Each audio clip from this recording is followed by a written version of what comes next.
Call of Duty Black Ops 2 is the most relevant caller in the history of duty callers, as it takes place sometimes in the current year of our Lord 2025, if you either believe it or not, or the current year is no longer 2025 or you are a time traveler.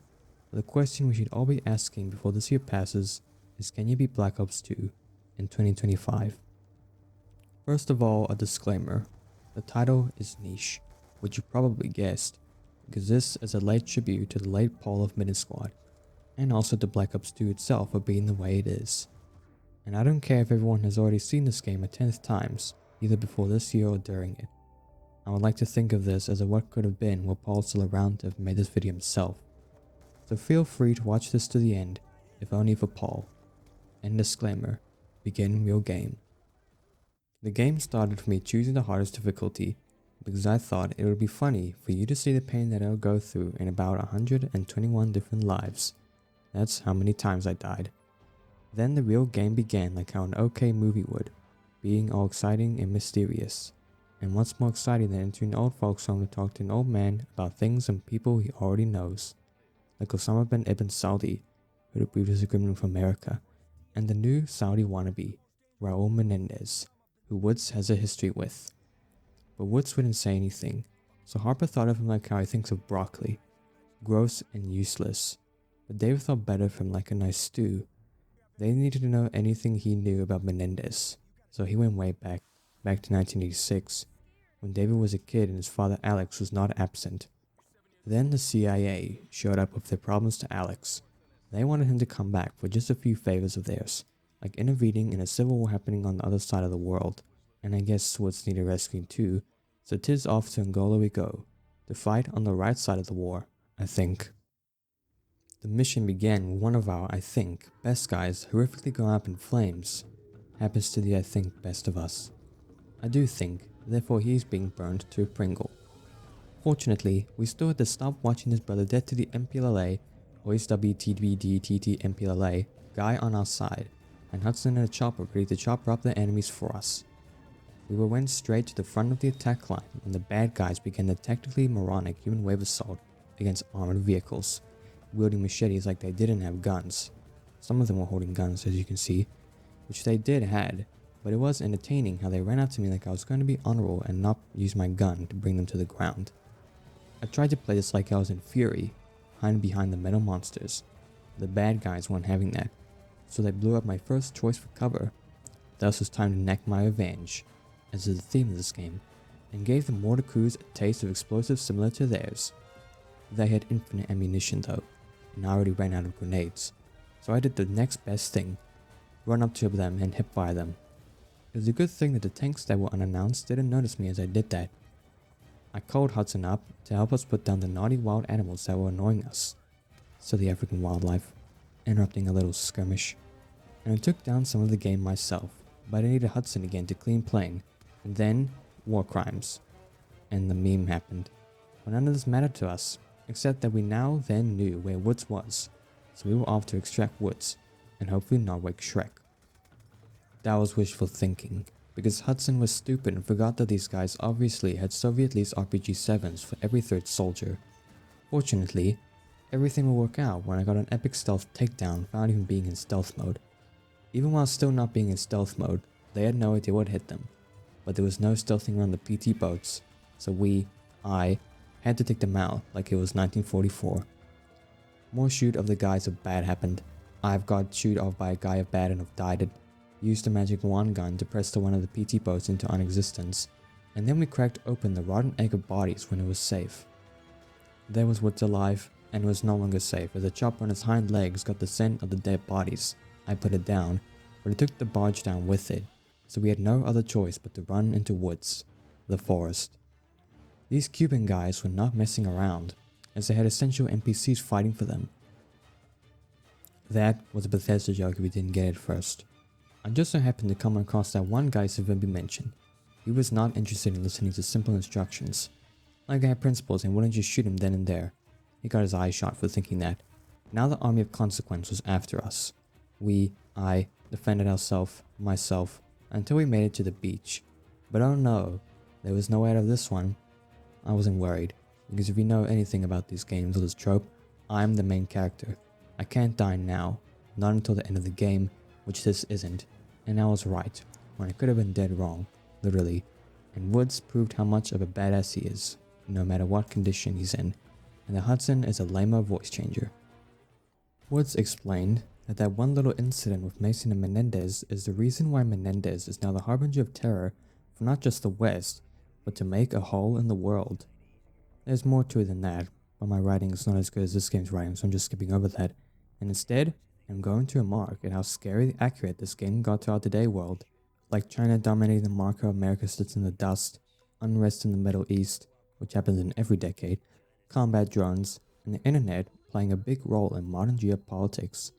Menendez was quickly becoming the biggest social media influencer, and that is just unacceptable, so we needed to sabotage his whole operation by heading to Myanmar, where his Twitter and Facebook bot generator was hiding. All of Raul Menendez's money and followers was coming from the scam bots he was rolling out on the social media platforms, stealing stupid people's money, which he has used to build up an entire army just to defend his little lab.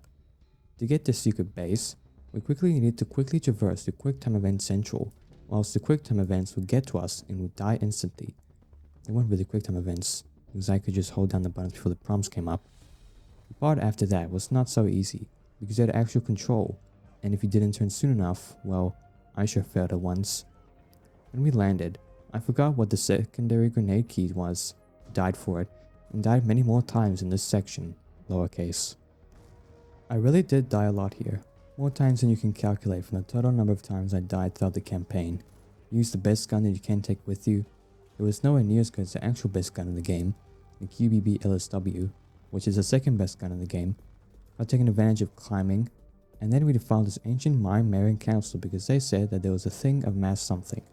I still don't remember what it was we were after, and here was the base, the source of all the bots. We were not prepared for the bots to have been assigned to their own killing machines, but they weren't much of a threat anyway, perchance, and I had a stealth boy, so that I could be in stealth mode while standing and running around while my gun looked like it was being held by a ghost, which they couldn't see anyway, perchance. We obliterated the bad guys through the power of science and physics. I think nitrogen-infused bullets could be pretty interesting.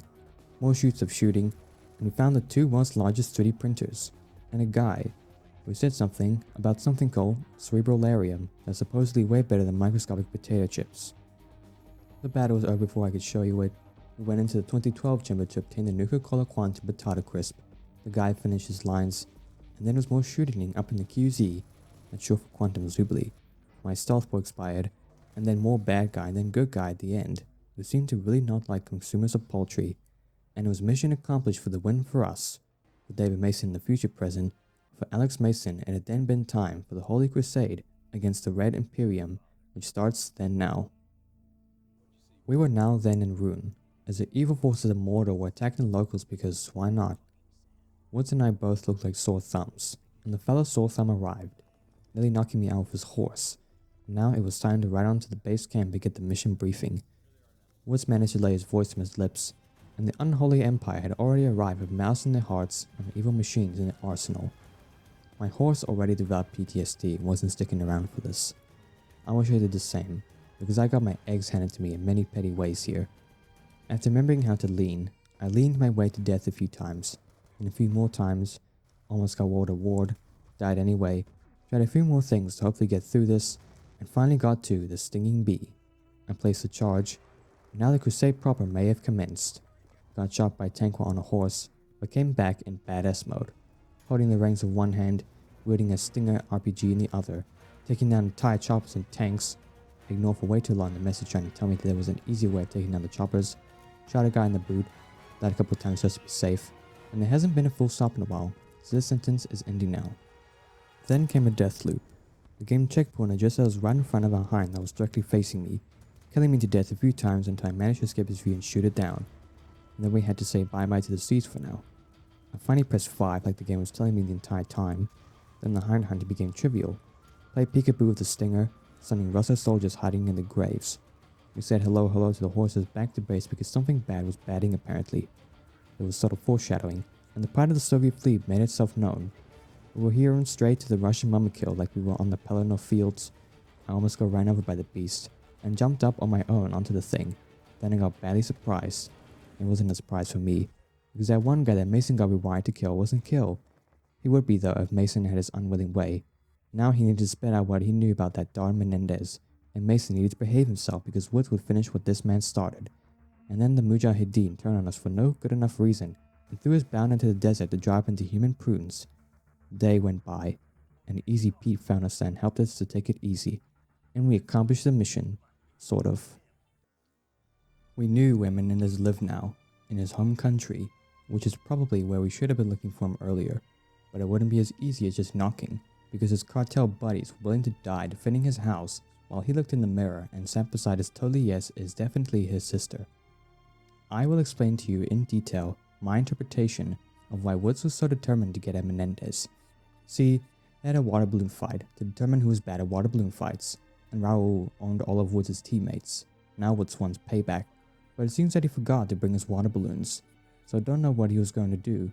At least I didn't know. We had Noriega and his Panama Defense Force to help us secure the water balloon pro, but they were stupid and decided to get the innocent bystander involved in the Valencia. They were just asking for Menendez to go Valencia mode, but they still succeeded and sedated him. Wake up. Wake up. Noriega was already a snake and a moron, and freed Mr. Valencia Man, who immediately presented him with the consequences for his actions, but didn't have the chance to kill him because innocent late bystander needed help. So Menendez channeled his inner water balloon fighting prowess to soak all the bad guys, from his perspective, in their own blubbery ketchup. How do I know anything that happened from Mauro Menendez's perspective? I don't know. I do know at least that these things really did happen in real life. Do you think any of this is fictional? Like this is a game or something? Anyway, he was doing pretty good until he wasn't. And again, he was doing pretty well massacring everyone until he wasn't. Shot up who I thought was on minions and made it to his really his sister. But that was already in the future. We're in the present. It was go time. Time to go kill the Coke boys who are absolutely not related to me who are in our way. Here, I was handed crack-laced omelets quite a lot of times, found some drinks, and handed out margaritas. Made some distance before dying and having to get put back. Relived the past, died and had to relive it again. Handed out the margaritas, watched a guy as he was trying to get some sleep and all this. Died, relive, margaritas, living under the rock. Decided to step out into society. Died, relive, go behind the wood this time. Margaritas. Thought that barbed wire would act as cover for the bullets. Died, relive. I get it. I'm stupid. Got further than I ever got in all my other lives. And this next section was just as prone to kill me as the last section, so I'm not even going to spend a lot of time on it. Blew up the truck with just bullets. Margaritas for everyone. More futile shooting. Die. And again. And again. Revive and die until something changed in the loop. I found the undisputed, most undebatably best gun in the whole game, the Browning HP. Why didn't I just equip it and allow customize it before the mission? It didn't matter, because I had it when I needed it most. Now it was suddenly becoming way easier for me to punch all the Coca-Cola dealers that were considerably far away. But unfortunately, I was low on ammo for it, and I guess there was a Warrior Toyota just waiting for me around the boxes as well. Eventually, it was killed by the Earthworm people that were just popping in to help on this one occasion. That was temporarily the truth. I died, suffered through that again, and tried to find more ammo. All seemed hopeless, but the moment I found a Browning with extended magazine, everything changed. And then I switched back to the regular Browning because once again, and this is the first time I'm saying this, I am a masochist when I'm good at the game.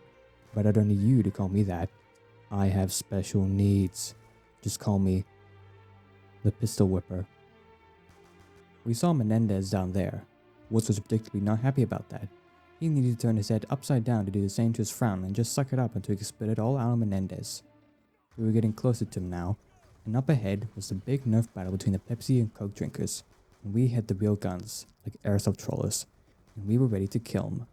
Now this was a real war on drugs on steroids. I continued to use the best gun ever in the ever of the gun game, as well as dying and busting the Coca-Cola fans' plans. Sniped some guys with a pistol better than they could with their rifles meant for sniping, climbed up to a bell, sniped all the peeps on the balcony with the Browning, more margaritas, die. I still had the extended magazine Browning, but I was too good for that, died for that, and sneezed as you can see. I wasn't giving up on my strategy yet. Effective margaritas. Gave up the Browning briefly for the few stragglers left, and then we had to descend into the legal sugar hideout. The sugar people were adding cane sugar to Coca-Cola, which cannot be allowed to continue. The perfect browning for me was down there, and by gosh he was useful in this situation. Powdered cola was a bit distracting. Swapped again to the regular browning, you know why. Punished this guy for being bad at hide and seek. Shot up the bags of flour, and it was a massacre of deniable proportions in the next room.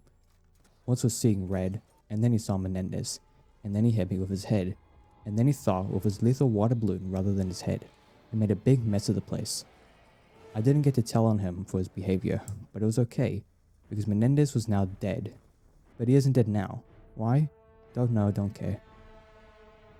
We're gonna go to Pakistan to spy on Menendez in the present now, but actually we're going to Singapore first to fail miserably. Now we're going to Pakistan. I wish we didn't come here. Everywhere was flooded, and we were 4 against 80% of Pakistan. We did have Roman robots on our side, which mowed down the weeds in our way. When we got near to the exit, I died, and I don't even know what happened. It couldn't have been the drone outside, because I died the moment it exploded, and whatever killed me seemed to be behind me. I had to go through the crowd control again, and the ghost of Black Ops 2 Past decided to leave me alone. Now we were outside, which was even worse than in the store. Jerks were a common thing in this place. Soldiers were on the balconies, vehicles coming straight at us in the drink that was the city streets, and then came a big jerk. We nearly lost the lower halves, jerk, but that wasn't as jerk-like as the biggest jerks yet. Helicopter drones. It was pretty scary knowing that on the hardest difficulty, a maximum of 4 shots from them things would be enough to die me off, but I still made it through. Harp was more through than me though. The stinkiest measure tunnels were up ahead. I heard someone talking about how putting a sock in the tea will make it taste better, and we went down the dirtiest slide unimaginable.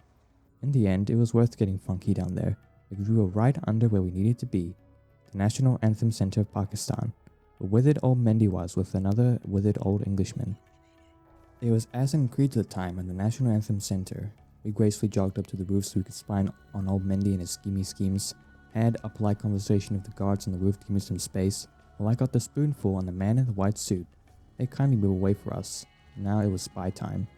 Every half second spent on scanning Menendez was 2 terabytes of data, as though he had some sort of aura that terrifies electronics. Maybe he had one of those bioshields that protects from stuff. We had to move because he moved, and there was a lot of other moving things like drone copters that would zap me into paper so that they could shred me as paper with their bullets. Menendez was found. A few words worth 80 terabytes was said, and he was moved again.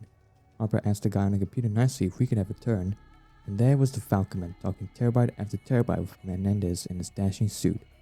A few more terabytes of science needed to be cut out, and they were done, and we got some information out of all that data. More hiding from Skynet happened, hardcore parkoured, I totally escorted this scrub, and what the heck was this doing in Pakistan? Doesn't matter, Menendez was here, and a route train was trying to sabotage our objective. Now the Black Ops 1 thing matters. This water couldn't have been good to get on site us, one of the others had claimed. Menendez was right within our hearing now, so vice versa him hearing us. He knew, and we had no idea what we all were in for. Mendy Benson turned on the emergency oven defense mechanism, but we dived into the drink and slipped away from the bullets, and we led right to the next shooting gallery. But this time, we had robots to do all the heavy lifting and brainwork for us. They heavy lifted and brainworked real good, until one of them got pwned, and the other. Our vacutate arrived just in time, and I was in charge of driving. While me driving with a suspended, non-existent license was probably the worst idea in the moment of Timmy. But it's okay because actually I was driving a helicopter in the moment of Timmy, which was also a terrible idea. But it's okay because I wasn't in the heli for long, and now it's actual drive time, which wasn't pleasant.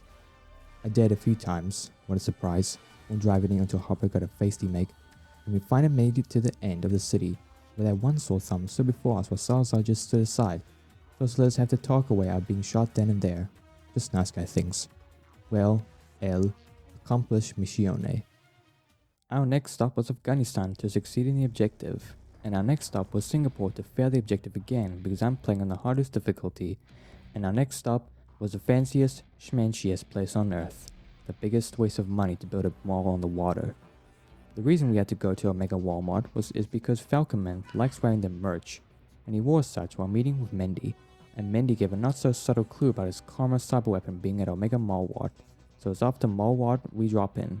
We boys dropped in, snuck weapons past a highly advanced scanner, not so highly advanced in the head security man, who didn't even check to see what we were carrying.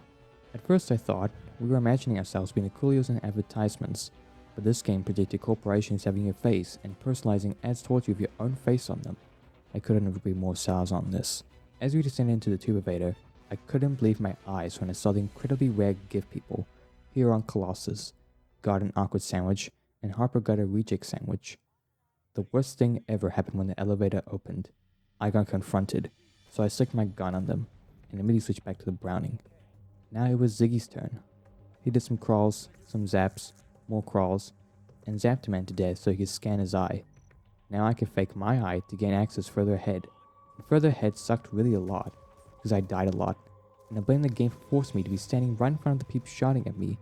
There was also a guy in every single corner that I didn't even know existed at first.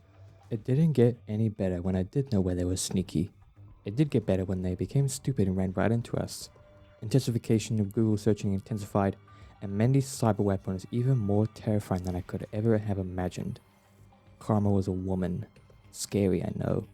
Now that we knew what we were dealing with, and also that it was located in the Walmart Club, that's where we were off to. More fight were to be had on the other side of the door, and the epic music started, which you're hearing right now. The Browning continued to show its worth, and I still continue to show how bad of a choice veteran difficulty was. But it's okay, because it was smooth sailing the moment I stopped dying, and vaded up to the club. It was real interesting in there. I'm not sure what the neon people were there for, but hey, at least it got some inclusion. The moment I stepped into the Skrillex room, some sort of neuron-activated activation happened within me. Maybe an expert can help explain this phenomenon to me. More gift people could be spotted, and I caught up with Harper. But then oh no. Falconman showed up, and he shot up watermelons like they didn't have feelings of their own. Sounds I didn't help the situation by not helping. The woman wasn't putting up with the stowaway shooting at melons, and war crimes in the unforgivable category were committed. Time to kill that sick flick. I did it as soon as I peeked out from cover in front of 5 armed guys. Who would have guessed it? In another life, I was more successful in not deading, and we did the tactical banana peel maneuver while completely exposed to gunfire. There was at least some cover behind the railing and shot glasses, and I shot all of them real good with a gun that wasn't in my pocket just a 15-second before. I checked for any fazbears that might be in the Walmart, and the main attraction was trying to escape with the woman. We had to stop him from getting away with his actions this day. It was madness outside. Thine man watheth shelleth shakain. But us Navy SEALs, who no one knew all about what was going on, so Harper told him to just go in a corner and wait it out. It was madness outside. I already said that. In the Walmart section of the Walmart, guys shooting guys, me shooting most of them, Browning was best as always, died. One punched a guy so hard he vomited in his death, did a couple drive-bys, and I really need to hurry to get this Sam Birdman. This next part really sucked, because of the pressure I felt with trying to catch up to the catcher, and all the morons in between us. First there was the 2 ASDs right in the way of our path. I died to them a lot. Then there was the guys all around me up ahead, on the 2nd floor, and around nearly every corner of every giant rock. Then there was possibly the most annoying enemies that I only eventually noticed were there. 3 sneaky snipers hiding in the mini trees on top of the big rock I always relive next to. I made it very, very close to the end, but the game knew I wouldn't succeed that time, so it killed me again and again, until eventually, by the game's will, at the time, I somehow managed on my own to shoot the dang bird. Mission complete! Now it was time to suffer. In the Strike Force missions, Singapore was a success and India was a failure, for the 5th damn time in this run that I didn't show you yet. Now it was time to suffer some more, from the perspective of Woods this time. It's the same month I recorded this run, but in Panama in 1989. This guy I've never met before, I can already understand his situation very clearly. This is probably the most down-to-earth moment in all of duty. It wouldn't last long though, as we were already on the beaches of this American-forsaken country. I wanted to ask with this smooth neck, but Mason status miam propana multigon, subi povas cretion. Vitre musas consiat lingvo. Anyway, you saw what happened next, and now you're not. Actually you are, because just guess why this sequence is going all over the place now. I'll give you 10 milliseconds to guess. Did you guess? The answer was I died. I died a lot here. I dragged this outwards and inwards at the same time. I moved on. To follow Obi Kenobi to the high ground. Ha ha ha. Hilarious and original joke. We were killing men on the high ground. Mason was concerned about the golf game. so we dropped down to help our guys get an albatross at the very least. I picked up a Spaz 12, which was truly in mass production in Panama, but I spotted the golden gun, which I swapped the Spasm for in a spastic heartbeat. We saw stupid Moran's private jet, and somebody blew it up. That's it. Son of Jay, son of Hud was suddenly talking, and he immediately knew where Stupid Moran was, so we listened to him. We found Stupid Moran's room, just as Son of Hud said so. Mason dirtied his bed, and Moran confidently told us to talk to Hudson. Almost too confidently, like I wasn't going to punch him against my own control. That was a two-way joke. And Mason talked to Hudson. Something was off about him. I couldn't put my finger on it, because he was just a voice at that moment. He said that Moran would lead us to the higher priority target men, which wasn't stated until now, and then I, Woods did. Remember what Kravchenko said about Mendy Menson having people in the CIA, which didn't really hoist any flags whatsoever for me, but things were still incorrect. Historically, yes, but also everything else, like Moran looking at Woods, me like he, aisle dripping wetness, and covered it in balloon pieces. We made it deeper into this rat hole of a city, and Woods said no to call it up soldiers beating innocents up, especially innocents on prescription. Sanhad told us that we were headed in the right direction, so we stopped to rest and cracked open the sack of potatoes. If only that's what the cargo was. Moran demanded that he have his own Nerf gun. Mason gave him one with no darts, and we're ready for hell in the streets.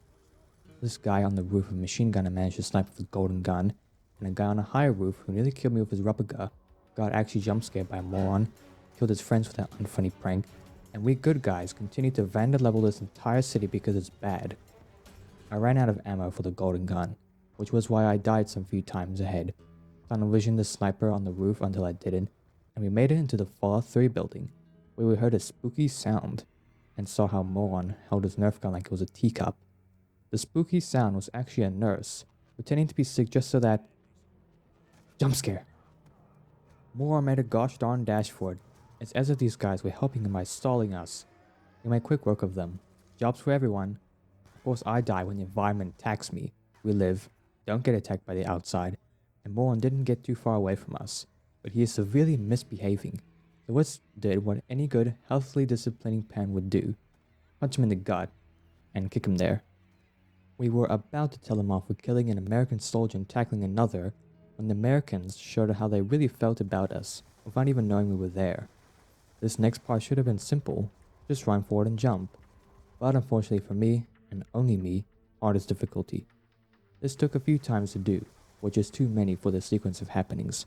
Of course Moran runs through and jumps unscathed every single time, but the moment I take damage, I'm prevented from running, or I'm just gunned down. Once again, I eventually ran and jumped unscathed myself, and we finally made it to the checkpoint, but Hudson just had to ruin it by reminding us of the other target men, and we wouldn't even get to call them Moran men, because no information was given about them, if it were even a them, or it, or they. Hudson seemed desperate, like he had a gun pointed to his head that we listened to his command, which we would already be doing if he wasn't being so cryptic. But Woods is a good soldier. He doesn't question motives and he takes orders, so I positioned himself in the elevator to the top of a building with Moran at his side, and Moran did what Moran does best, killing his own loyal soldiers for someone who would have killed him with a spastic heartbeat, and everything was prepared for me, like how a turkey is prepared for being shot with a 308 caliber number 2E. Hudson finally opened up and decided that only now is the best time to reveal that the target man is truly Mendy Menon and that I as Woods had just been given a clear chance to enact his revenge on Mendy for what crimes he committed at the water balloon fight. What weapon Woods pulled out was just a black painted water gun. The moment that I as Woods looked through the attached scope, it was very clearly that it was not Menendez. He didn't seem to have legs left, if the lackeys cut them off using a firm sword, or Mendy was wearing camo pants plausibly, which he has very much in, so why would they hold him up so high off his nubs? And why did they bag his head? And why did they need me to take the squirt? I ignored all those thoughts that came into Woods' mind, especially Kravchenko, and took the squirt, which grazed his ear, as that was all Woods needed for his revenge to be fulfilled.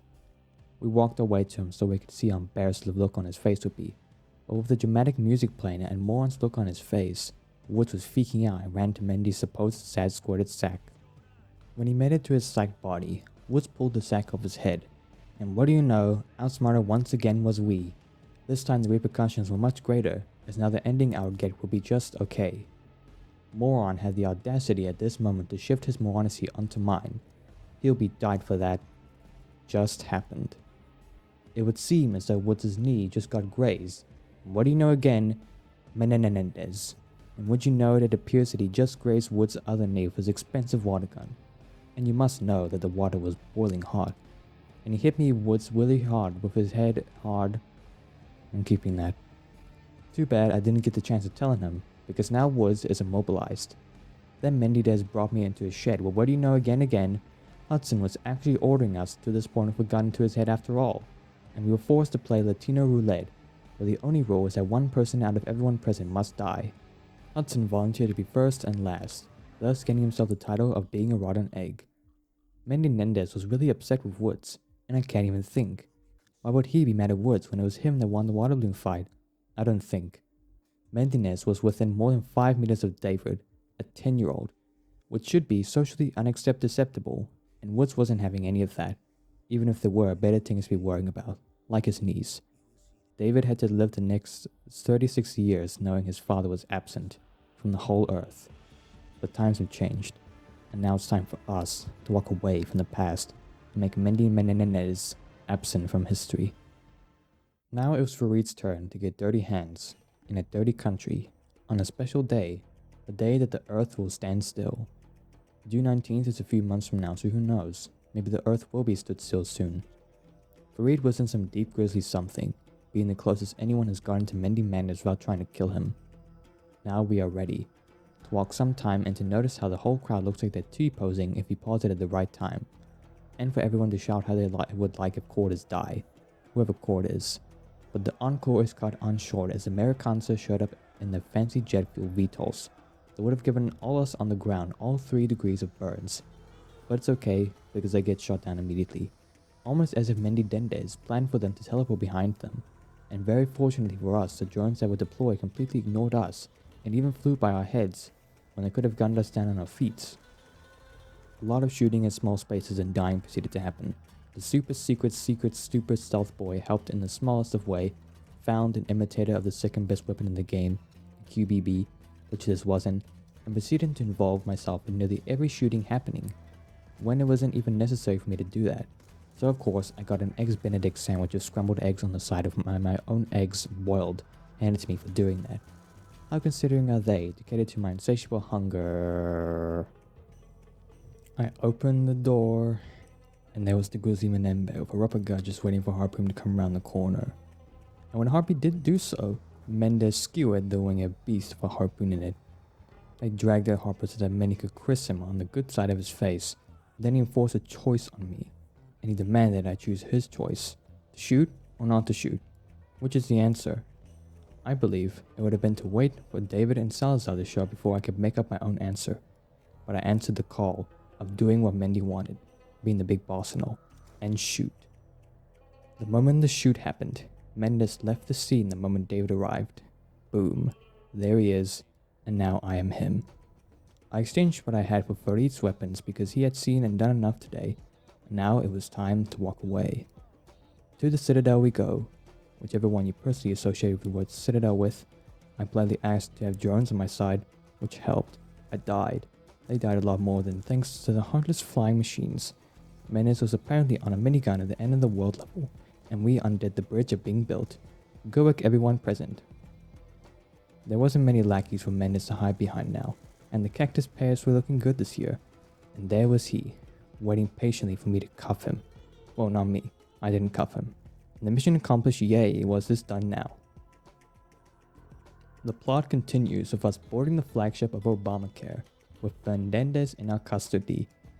Admiral Poultry the Testifier was talking about how fun World War III will be when our Autobots roll with Secretary Betrayus.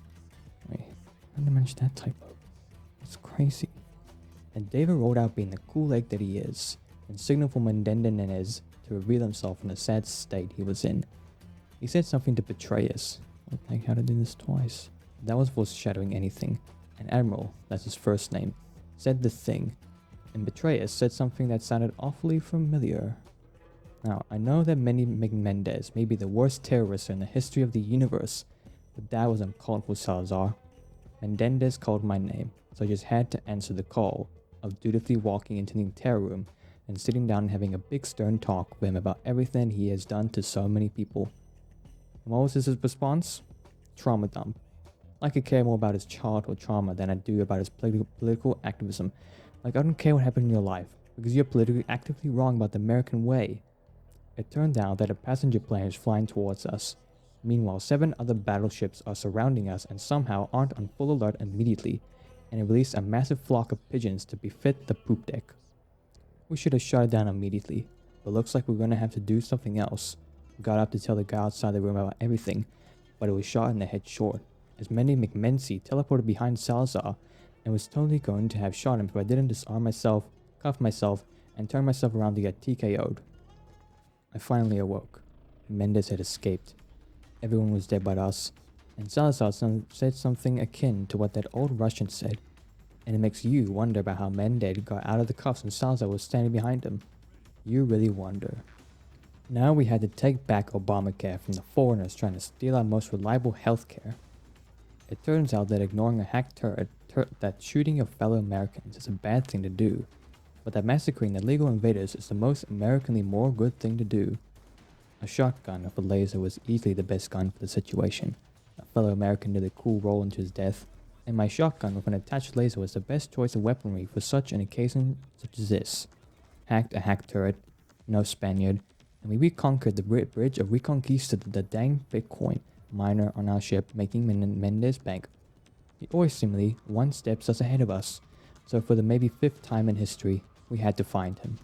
I decided to waste time by helping out my fellow Americans that were on the poop deck, no prisoners, and the shotgun with an attached laser was the best gun for this moment right here until I died stupidly.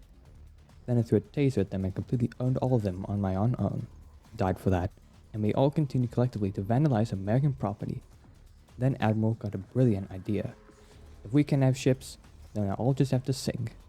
I think he said something along those lines. That is what ended up happening anyway, probably. So I was gonna have to assemble the suicide squad to shut down the computer of the anti-virus.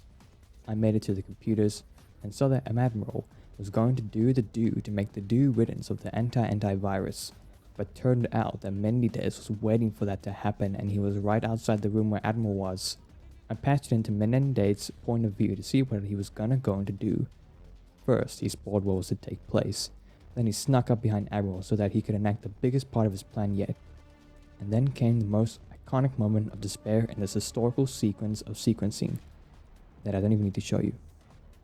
Fareed was dead, the gal was not dead, and Admiral was dead in the leg.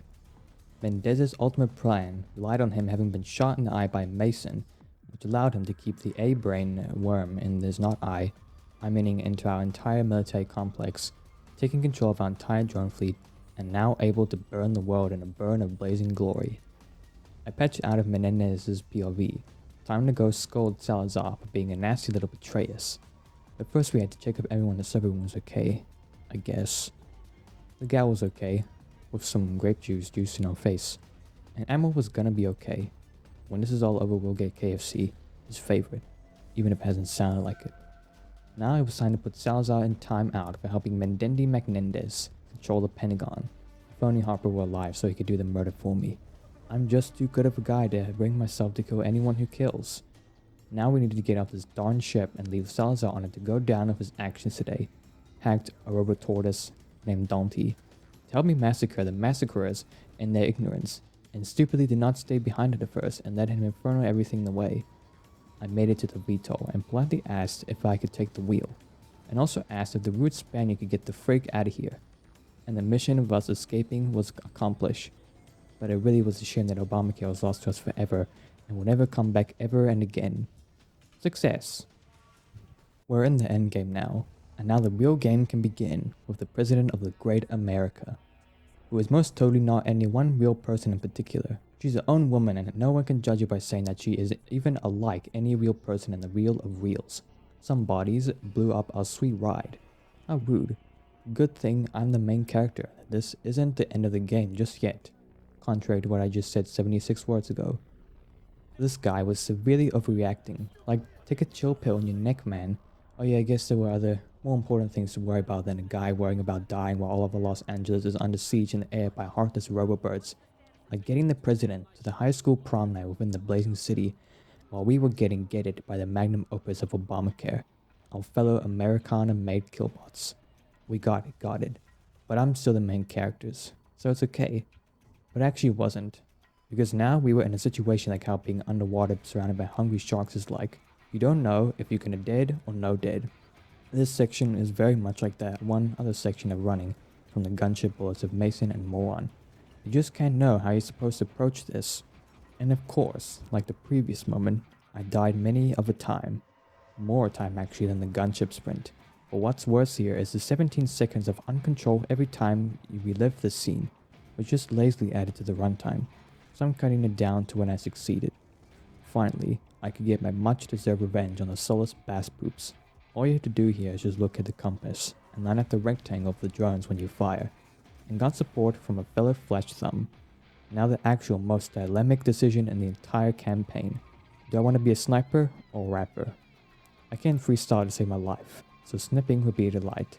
It was a delight, until I was forced by a guy with a rubber gut to be a rapper, and bad donkey snipered out of my way the bad guys on my way to be on my way and bad driving on the road again. I couldn't wait to be off the road again, when a truck cut my unjoyful ride short. I survived that as usual, and now it's time to mask walk without masks. No one was safe from my advanced tactics of legal wall hacks. Not the fools behind cover, behind buildings, not the fools on the bus, nor the Fortnite squad that consisted of 6 people. And certainly not the thickly armored literal walking tank. It didn't last long at all. Imagine if this gun concept became legitimate. The assassination attempts that could happen, with several walls and other things in between the targetman and the ass creator, as well as the thick armor being negated completely. I continued to own the walk tanks all on my own. Politicians being politicians, like having their lives be threatened. I got double whammy wombo combo by dual grenadors, is 1945 over again. And I had drones again to fish barrel all the scrubber dub scrubs lined up like fish for the slaughter. I don't know who Wes is, or why those were, who knows, their favorite shirt. But it's okay, because this sentence is as good as filler dialogue. But it's okay, because now we're at the exciting part, doing shoots here, there, and overwhere, and it lasted like 10 seconds. And then a building decided to have a lie down and spread its debris all over. But it's non-toxic, so I could whip as much as I liked of it. I woke up after what felt like seconds. I was seeing hexagons, which is never a sign of good health. And I woke up to one person's disadvantage being my advantage, and could pilot a jet-fueled jet without a license or any prior experience. Don't worry, I've played War Thunder before. As you can clearly see by knowing exactly how to board it. I also noticed while writing the script how this jet has been anointed with Comic Sans in 2025, and also the kill streak, nice, and ascended straight into the action, where the individual president needed to be protected from the air and the earth. Air forces will be shoot, and so earth too, many times over, until the super air forces arrive, so autopilot was turned on, sort of, so that I could shoot all over the enemy bad of unguided planes. It was all go well, until my plane got unned. I used one of my 3 times eject until I would get permanent spine damage. I had a soft impact off of a building and a silky smooth landing, and the accomplish was missioned. The day of judgment was upon the day of the heart. This is really in the endgame now. It was just like the Warzone simulations, except it was real, really, and it was completely smooth falling from 7 kilometers high in the sky. And we shall now fight in the parking lot, we shall fight on the road, we shall fight in the supply area, we shall fight at the stairs, we shall fight at the entrance, we shall fight in the reception area. We shall never not win, because we're the greatest land ever and the lands of the seas, Ameriksland. I just realized while writing this is in the past now, that the mission here is very much parallel to the mission Redemption in Black Ops 1, fighting a way through the enemy to shut down the broadcast signal in the Caribbean. The big room of all the rocket scientists would be during launch was pretty darn daunting, until I turned for its damnation with the blood of the enemies. The computer virus was discovered, and we attempted with all our attempt to stop the number sequence. Then, Mendez,